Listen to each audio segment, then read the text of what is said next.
Some stars arrive with fireworks, others walk in softly and steal every scene before you've even hit play. Say hello to Eva Ibiam, one of Nollywood's fastest rising actors and a certified heartthrob of the indie screen.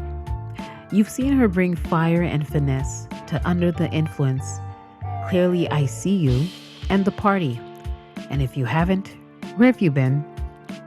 With eyes that say everything before her characters do, Eva is the kind of performer who makes you lean in, hold your breath, and text your ex, "We need to talk," before the credits roll. Welcome to my chair, Eva. Hi. Hi. Um, Would you like this? yes, please. Thank you. Misfits and Dreamers.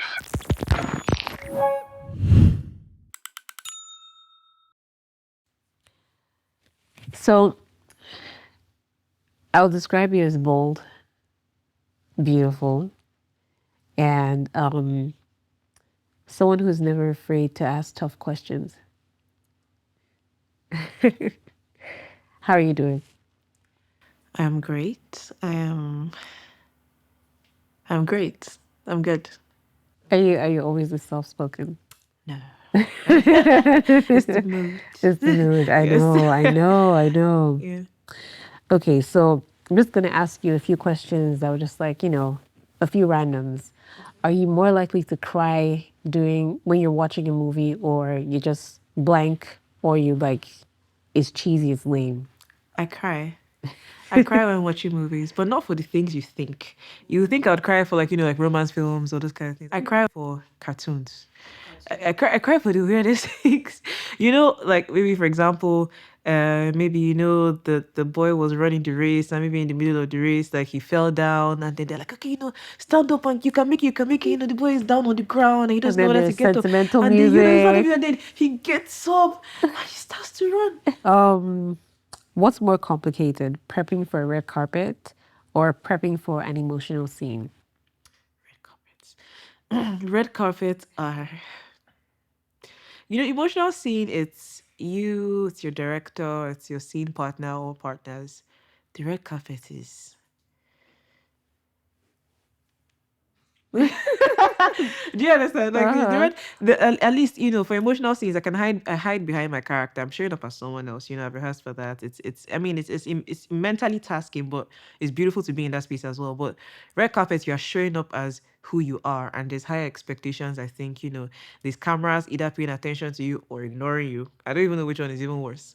You know, and just especially in Lagos where there's a fizzy and the expectation to present yourself a certain way. So yes, please, I'll rather cry in 10 scenes back to back than show up for one Lagos red carpet. But still invite me to stop, and that's I will go. But yeah, so emotional scenes. Okay, so what's one item in your bag that screams, "I'm not like other people"? My lip gloss says I'm just a girl. An item in my bag that screams I'm not like other people. Man, yes, I'm just like everybody else. I'm just like everybody else. Okay. So, um, you radiate boldness on screen, even off screen. You seem like you have it together. What grounds you on many days? Um, I think it's just a lot of self-awareness, right? I wasn't always this way. I think I had been a few years ago, I hadn't had this sort of presence or this sort of awareness, and I wasn't. I think it affected maybe based off family dynamics. How you are raised, and maybe you're just one that's thought not to speak up or to silence your thoughts, so that kind of thing, or the way people treated you like with disrespect. And, there's a way people would treat you that you'd be like, Nami, I'm not allowed to curse. Right? Nami, fuck up. You understand? And then you're like, Nami, it's because of the way I presented myself, or it's because of the way I behaved that you felt the it was okay for you to treat me in such manner. And I think due to some certain things, I've learned to have to set boundaries and be more self-aware and assertive. And I think that sort of now like translates as boldness or confidence. And then also you look up to people, you learn from, women that have gone ahead of you. And yeah, I think that has helped. I don't even know if that's even answering your question, honestly. Yeah, so being self-aware helps me stay grounded. I do a lot of personal reflection and meditation, and that helps. Okay, one more random question. If we looked at your calendar and your prayer journal, which one would surprise us more? When we say prayer journal, do we say is it like a book, a physical book? Because I do pray. I pray. I pray every day. Do I jot it down? I won't jot it down. I see my journal is spiritual. I keep a spiritual journal. But my well, yeah, the prayer journal will surprise you. It'll surprise us more. When I start to actually jot, it would. Okay. So I just want to take you back to growing up. What was that like? Like from straight off the womb. Anyone you can remember? Or should I pick a particular age? Just pick like a range. Okay, so age 1 to 6, formative years. Do you remember anything from when you were 6 years old? Yes, actually. Okay, so we can do it this way. All right. You can pick, I have a theory called the colorblind theory. Okay.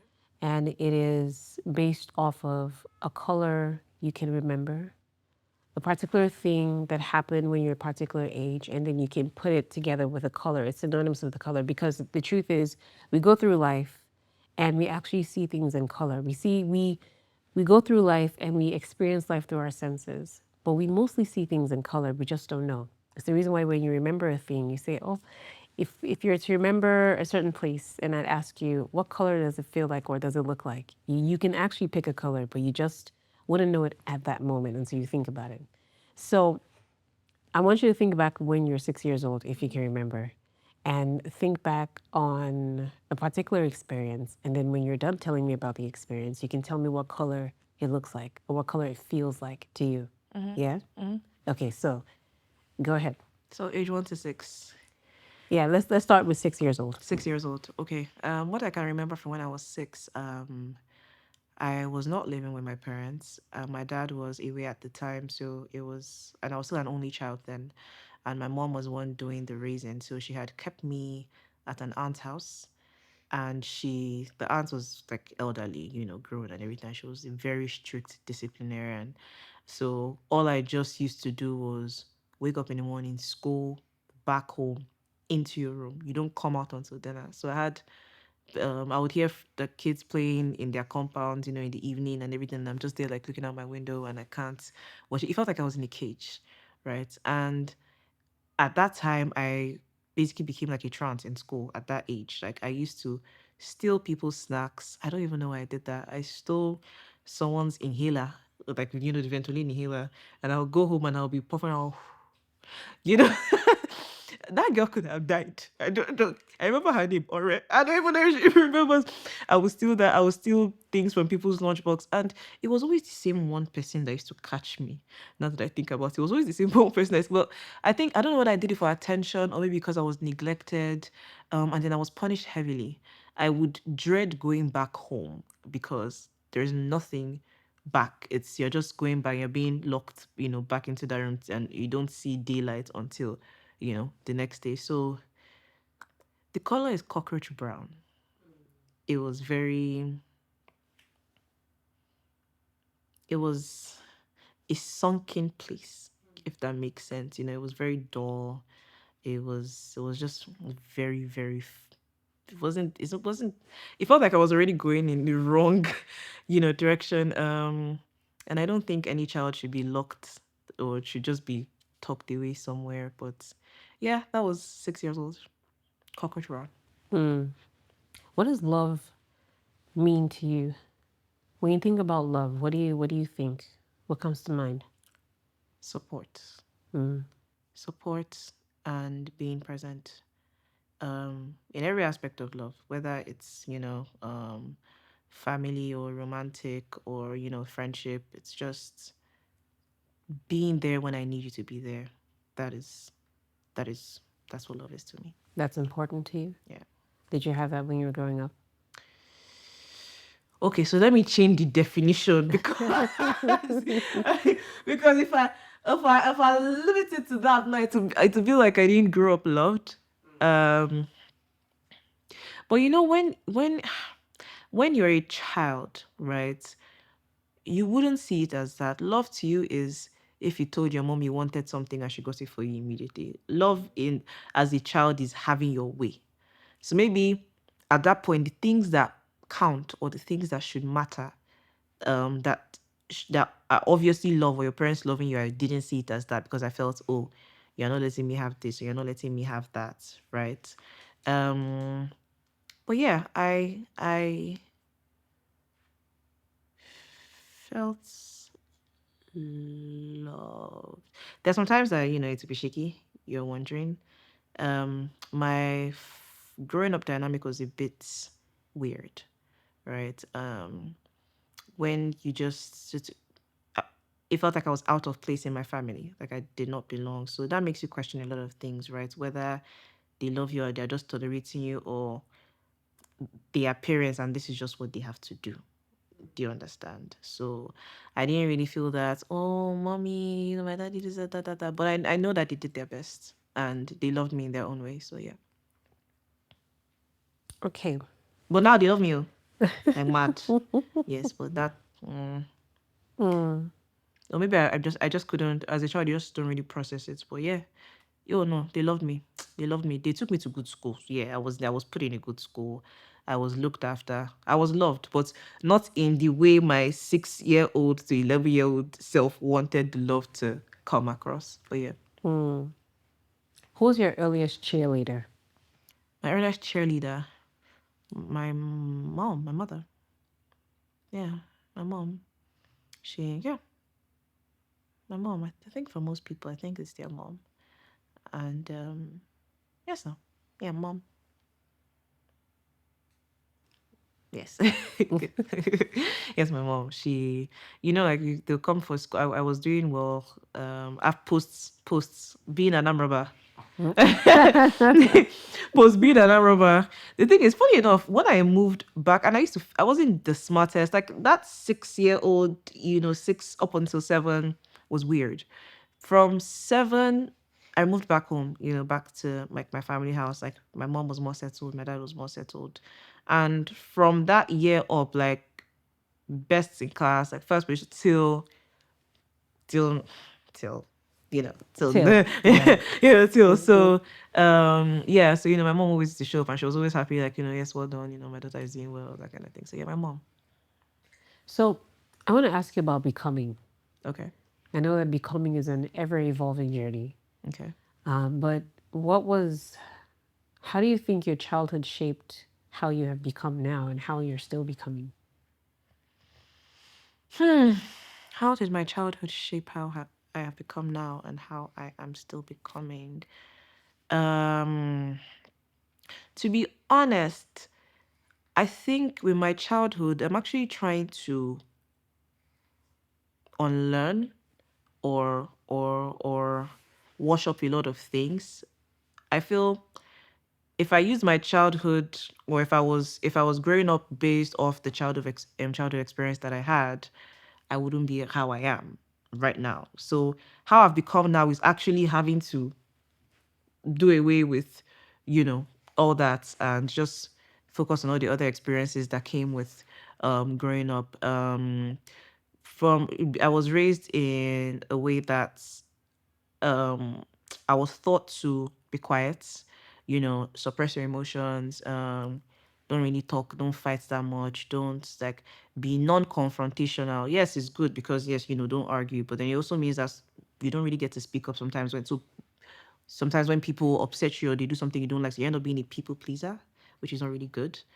So I had to undo all that. And then I'm also the first child, first daughter, and then because it comes with a lot of responsibilities. Being an ada, you have to put your own wants and needs second, and then put all your siblings on, like first attend to everybody before you attend to yourself. And I've had to unlearn that because I have to put myself first now and not be carrying every other person's burden. Yes, I'm still responsible for people, but I have to remember me and not get lost in trying to carry other people's burdens on my head. As far as who I want to become or who I'm becoming, I don't think that still comes from childhood anymore. I think that comes from the everyday, from maybe from adolescent to young adult to being a woman. The experiences I face as a woman today is what is helping me continue in that journey of becoming. Because I don't think anybody stops. Like who I am now, who I am when I'm in my 40s or in my 50s or in my 60s, there's still so much to attain. There's still so much to be. And sometimes it's not even linear. Do you get? I might be awesome now. I might be great now. I might be some figure now. And then tomorrow, I can mess up. And, everybody say, those stay away from that man, that kind of thing. And then maybe I'll have to course correct and then find myself, back. And then I now get back to that, and then maybe I'll now become a different icon. Like, okay, this happened to her, but she bounced back. Do you understand? So there's so much to be. There's so much to be. It's interesting. God, by God's grace, as long as we're alive, we get to experience all those different phases, of being. So, yeah. So who's walking this journey with you? The journey of becoming? My Lord and personal Savior. my my Lord, my God. I'm very spiritual, and I really believe that everything that I am doing is not by my power at all. Nothing came to be by chance, and it's just with God's backing. That's it. That's it. What do you think about mentorship? Do you have mentors? I do not. I do not. And I don't know much about it. And maybe I should. Sometimes I feel like there should be. I wish I did. I just never knew about, the best that they ask you when you're young is who is your role model. And I used to write Genevieve. And I didn't even know why. I just felt with Genevieve. I didn't even know what I wanted to be an actor at that time, but it just felt like that was like the only name I knew. It But just seemed apt, yes, it just seemed, Just I seemed do apt. understand, like, it's just how they ask you, oh, what do you want to be? You say astronaut, because it's profound. Because it Wow. just seems like, your head is there. Not even a lawyer? Nah. Your head is there, like, yeah, Yeah, literally there. like you're thinking outside the box. Wow.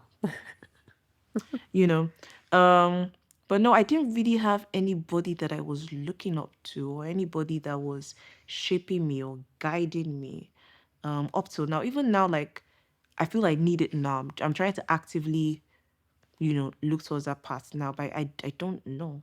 Maybe I should ask more questions and find someone that would be a mentor. There are people that I admire. There are people that um I don't aspire to be anyone or aspire to be like anyone, because everybody's an individual in their own. Everybody's journey is different, right? I want to be my own kind of me, but it's okay to admire traits in certain people. And so there's some people that I look up to, maybe in terms of what they've achieved or even their courage or what they've been through. And I would like them to bless me, instill some of that knowledge in me. So yeah, that's really all I know about mentorship.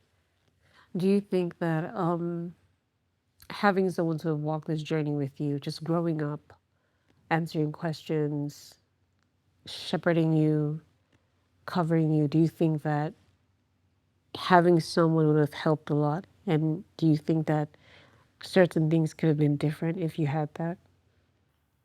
Yes. I wish I did have, someone. Um, I've never really had that. And I think I have secretly envied people that do. There are people that I don't really need to know about your family or your dynamic or your marriage or whatever, but I can tell you are protected. I can tell you are not standing alone. I can tell that you have a strong support system, whether it's one person or a group of people.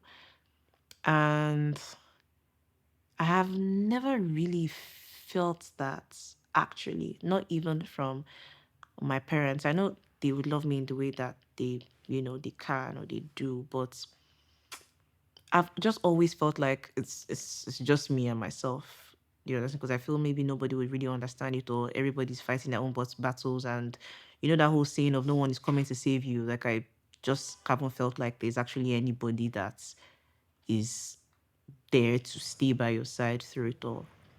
And maybe it's trauma. Maybe it's trauma, but this is from my own personal experience. I'm sure it's different for a lot of people, but I would love that. Hmm. Do you think friends can become family?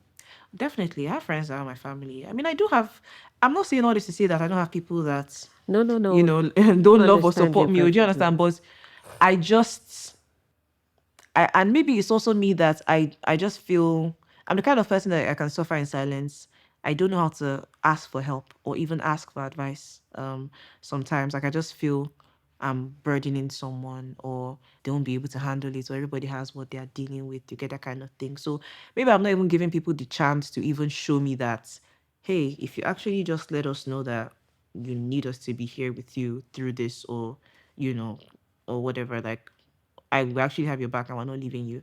I just feel like, oh, it's okay, you've done enough, I got you. I have friends that are blood. I have friends that hey, we hold you're not going anywhere, you're in my life. But then I've also loved and lost people that I thought would stay in my life, long term, but somewhere along the line, life happens, people grow, people change, people evolve. And I've learned that maybe sometimes people come into your life to serve a purpose. It's not really about the longevity of their presence. They don't have to be in your life for 50 years for them to count as your best friends or whatever. Somebody can just come and you guys know yourselves from NYSC up to your second year at your workplace. But this within that 3 years or whatever, they served a purpose at that time that, whether you know it or not, it has helped you in your journey of where you're heading to. It could have just been them giving you someone's Instagram handle, and from that Instagram handle you saw your job application and you applied for that job. You will know that where you are now is because of that intersection between me and this person at some point in your life. And you are still yet to meet all the people that would love you. So it's okay to have friends who might be family today and might just continue on that path tomorrow. So you just cherish, what they added, and you keep it going. I want to ask you a question. Just forget about all these people here. Okay, it's just me and There are you. people here. Yeah, Okay. I love it. What do you want, Ava? Yay. So, so I want you to don't be too hasty. When I say what do you want, I here's what I mean. So you and I have been speaking, and we've spoken about your definition of love. We've spoken about support, family, just feeling protected, hand holding, and how things would be so much more easier if you just had a certain covering. And we've also spoken about you not knowing how to just ask for help, or just thinking that you don't want to be a burden, because to be honest, your makeup as a firstborn, yeah, and a first daughter would causes you to think about other people before you think of yourself. And you're learning how to be better. But people who are like you, yeah, who are generally servers, they always have wants, have needs that they don't really speak about. So when I ask you, it's taking everything into cognizance and just asking you, what do you want?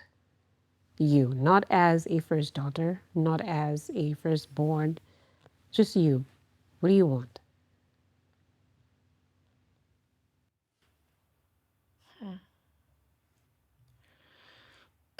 Um,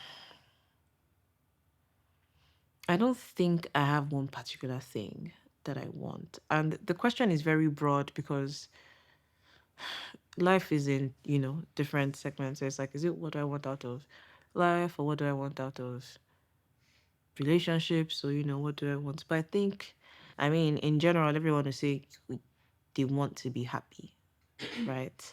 I just want to be content, regardless of what that looks like. I want to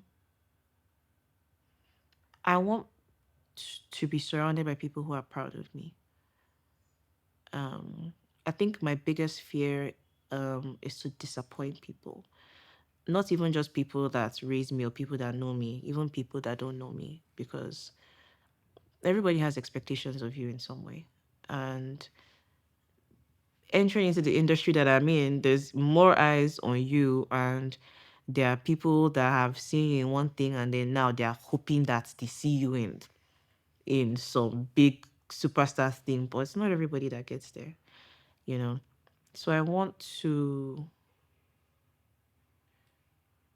be content.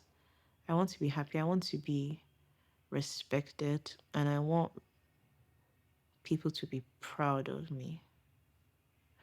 Now that I'm listing all those things out, it now sounds like what I want is still reliant on people's perception of me, which feels like I haven't let go of the making sure people are happy, people pleasing thing, if that makes any sense. Yes, it does. Because I was going to ask you your greatest fear, which is also tied to what you want. Has to do with other people. Well, yeah, but then it stems from somewhere. And where do you think it stems from? That particular fear, Of not wanting to disappoint people. where did it come from? I think it had a lot to do with how I was raised, right? I know where it came from. I know exactly where it came from. I don't know if it's something I really want to speak on, but I would say that it was almost like I can't explain it. I can't explain it, but I know where it comes from. I do know where it comes from. I think I was just scared that the people that are taking care of me, if I let them down, then there'll be no reason for them to want to take care of me anymore, if that makes any sense. It's like, your parents are paying your school fees and feeding you and all that, and there are people that are coming last and being rejects and are repeating one class like 50 times, and they will still pay your school fees for those 50 times that you repeat class, right? But I didn't think I had that kind of privilege. Do you understand? I felt like if I went below a certain level, they'd be like, "Oh, see, I'm not wasting money on this, so you understand, let's go to someone." So I think I've just always been scared of letting people down right from that time. It wasn't really about like what I wanted, it was about what do you prefer. So even in terms of becoming an actor and finally being able to pursue what I truly wanted to be, it took a while. Like I had to fully leave that grip. Even when I was even self-sufficient, that it wasn't about, oh, maybe they would deny me food, clothing, or shelter. I still felt like, oh, if I follow certain paths, some people will not be happy with me. And because of that, I wouldn't, do it anymore. I'll give you an example. When I started acting, it was just small roles, extra roles here and there, but I would be praying that the show does not blow or it's not that popular, so that one auntie somewhere won't come and see it and say, "Hey, I saw her inside," and then go and tell somebody, and then it comes back to me. So I'll act, but I'll be praying that let them just talk the CD, somewhere. I didn't put it. I never posted it on my Instagram. You come to my Instagram, even though I've been on this and I've been on that, you will not see any trace that I was an actor there. Why? Because I was still trying to suppress myself to be the version that I believed that they would prefer. But now that I've sort of broken out of that, the people that I was worried for are my biggest supporters, basically, now. So I don't know, but I guess maybe there's still some, it doesn't complete, there's still things I need to unlearn. So yeah, I have to really think about what I want. Maybe I might know it here, but I've never had to speak out. So food for thought, yeah. Sorry? So food for thought. Yes. I want to read out something to you. Okay. So Showmax Ninja said, "Give her her flowers now." Eva Ibiam. Eva Ibiam's talents deserves all the spotlight. They go on to say, Eva Ibiam is truly a star on the rise. With a growing portfolio that keeps turning heads, she's proving her talent with every role she takes on. Her performance in the Showmax original, Under the Influence, is a clear sign that Nollywood's next big thing has arrived. How many times have you read that? I mean, But I read that out to, I didn't just want to say that I think that little you would be so proud of big you right now. I wanted to read that out to actually prove it to you that you're becoming in the most beautiful way. And I hope that you're proud of that.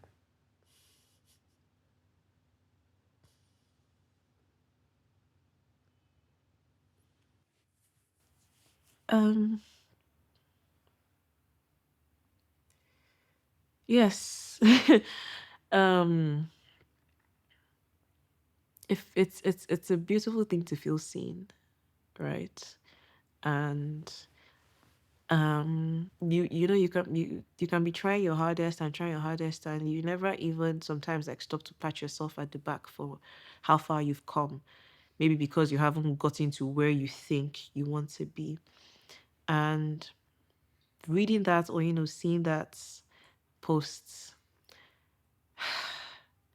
it meant a lot. It really meant a lot. It made me feel like I was doing something right. It made me feel like, I just have to keep going. And yeah, it was very nice to see. It was, I think it was more than this. yeah, yeah. I think it's also okay to admit that that was really good to see. It was, it was, it was, it was, It was good for your heart and your mind too.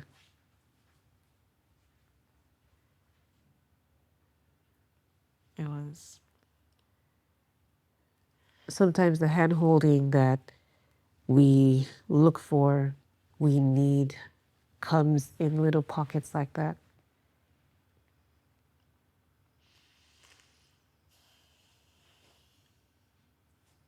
It may not come in form of the people that we expect it to come from, but it comes on platforms like X, you you know, know. it's very nice to see, because people who you don't even think are rooting for you come and say something like that. And yeah, Oh, there's more. There's more where that came from. Can I read it to you? okay. Okay, all right. Eva Ibiam is stunning in caps with 4 exclamation marks. And the person says, with 4 love struck smileys. It's the description for me. And it says, Eva Ibiam is so beautiful with 2 puppy dog smileys, 1 heart, 2 blushing smileys, 1 party smiley. Eva Ibiam is one actress I am genuinely happy for. I hope she gets more leading roles. I love, in caps, that Eva Ibiam is here. A fine babe and a fine actor. How are you feeling? I feel slightly overwhelmed, but good overwhelmed. There's a lot of emotions, and whew, um, this is something I didn't know I needed, right? I can be very, very self-critical, right? Like, I can sit down and just beat myself down, or unconsciously compare myself to how far other people have gone in the same journey. I think we're both taking, maybe comparing myself to people in the industry and stuff like that. And then you just feel like maybe you're not doing anything, maybe you're not making any progress. But hearing and seeing things like that, or reading it, is those people that tweeted now, they've probably forgotten. You know, that's what. Can I say something to you? You know, this thing that you have, just unconsciously beating yourself up and just watching how other people are progressing is very, very not similar. It's synonymous with being in a room, looking through the window and seeing other kids playing outside. So here's what I'm going to say. You're not in that room anymore. You're one of the kids playing outside now. And not only are you free to play the way that you want, you're damn good at it. You're doing really good.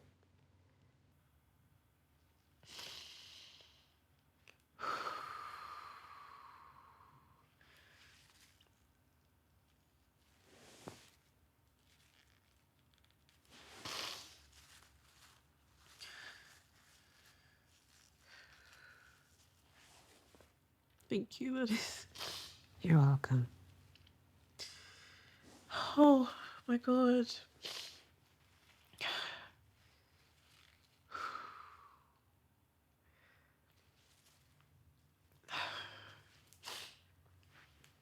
Thank you. Okay, so when the credits roll, yeah, and your name pops up on the screen, what do you want? What do you think? No, what do you think? What do you want to be going through people's minds?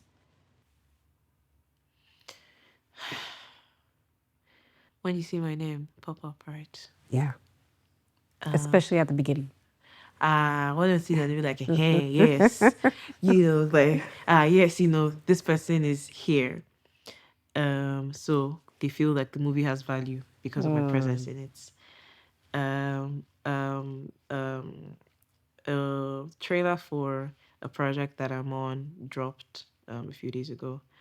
And the project is supposed to come out like a week from today. And it's something that's big for me. It's something that I've waited for a while, right? And it was something that I felt very honored, you know, to be part of. And the project the cast is incredible. Do you understand? They're legends, you know, icons in the making, you know, people. And then there's me, right? And then, so, you know, we all posted the trailer, and then, you know, you go to all the other like actors' pages and, you know, interact, you know, just to like create buzz. And I saw one person's comments on the video, and the person mentioned, you know, a couple of names, and I came back and said, oh, Eva Ibiam is here too. Amazing. Let me go and renew my Netflix or something like that. I'm like, you want to go and renew your Netflix because of me? Like, you saw me, and that was enough for you to say, you know, like, I'm watching this. There are other people there. Oh, there's so many people there. But then you saw, and Oh, sweetheart.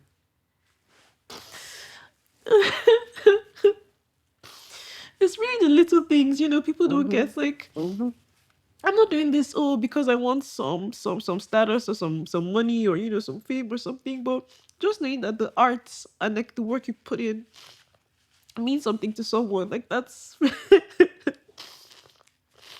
It feels good, yeah. Oh my God. Do you want to have a scream for like a minute or so? A minute is actually a long time.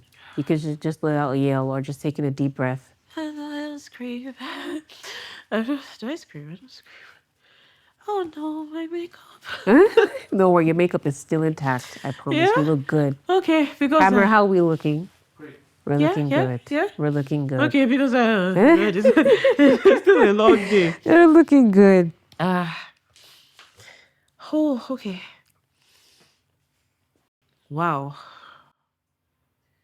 I feel like I should have given you a disclaimer at the beginning that, See, don't worry. I'm a therapist. When you guys cut the cameras, I have some questions for some people. But, you know, like you said, there's nobody else in the room, right? But So let's when they pretend like there are some people in the room. Some people are gonna get it. Because I want some people. Okay. You are a therapist. Yes, I am. Jesus. No, I feel like if I had given you that disclaimer at the beginning, you wouldn't be sitting here. I would not. Yeah, but this is good. Yeah, this is good. Sometimes this is needed. Not every time banter. Yeah. Sometimes just reflection and just also grading yourself on how far you've come because you actually have come a long way. Yeah. Do you agree? I agree. I agree. I agree. I Yeah. agree. So we're in agreement Yes. that this is good. Yes.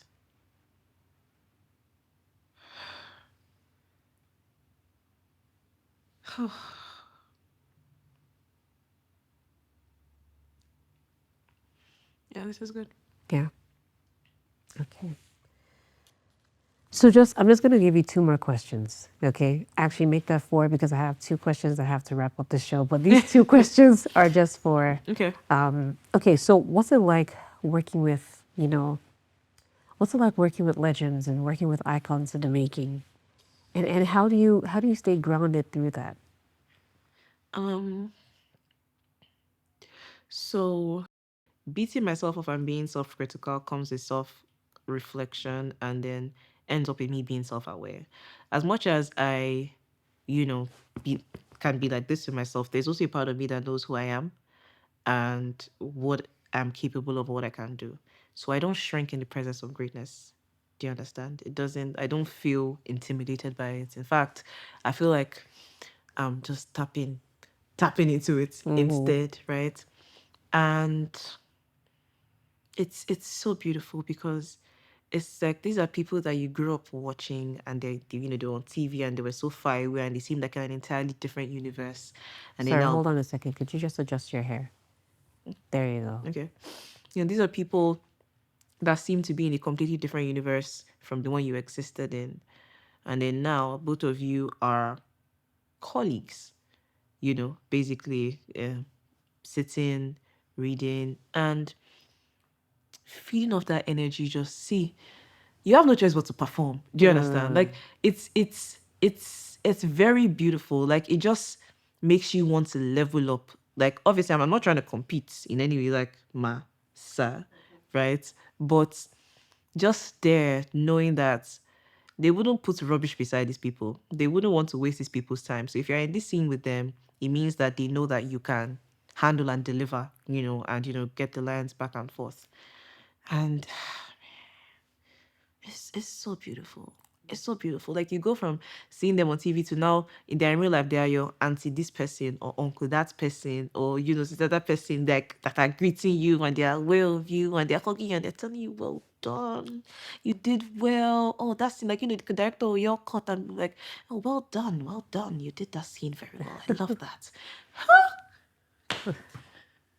We can go. It's nice, and it's one of the things that you know was first a worry for me because I felt like okay, if I'm in this project and there's this many people, would I shine or would I drown? But now I'm not really worried about that, like just being there, just being in seeing the lists and seeing my name in that same lists with these people. I'm okay. I'm okay. So yeah. Do you think a lot of people chase after father figures?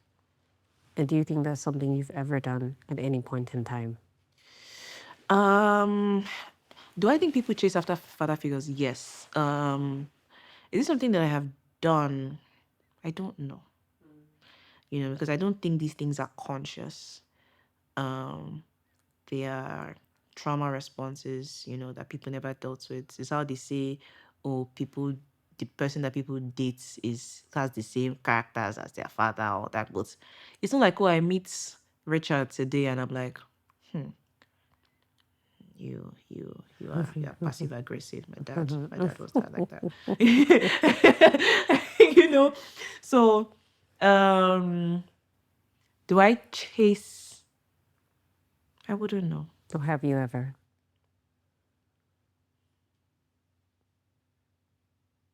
Do you have a father figure in your life now? Yes. What's that like for you?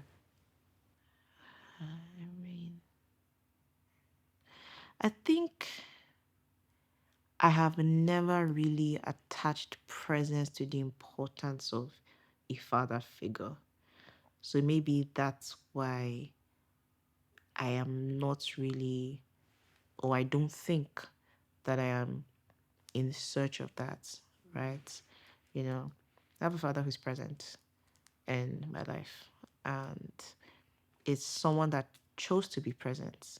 You know, I had the father that was meant to be present and wasn't. And this one didn't have to, but he chose to be. And that is, it might not be in the way that I would have wanted, but simply accepting to be. It's okay. It's okay. Unfortunately, you don't really get like so many chances in choosing. You know, you can choose your husband until you get it right. You can choose your husband, you can, even your children. Say, if you born plenty, Wow. also you have the one that you like. Well, you know, with parents, it's follow come, right? So if they missed it, they missed it. You don't really get another chance at being raised again. You know. Really? You think Ah, so? I Not by mean, the same people, but if you let yourself, you might get a chance of being raised. yeah, but some experiences I can't have again now. Like maybe they should have opened the gates for me to play with the children. Maybe you should have given me better snacks for school.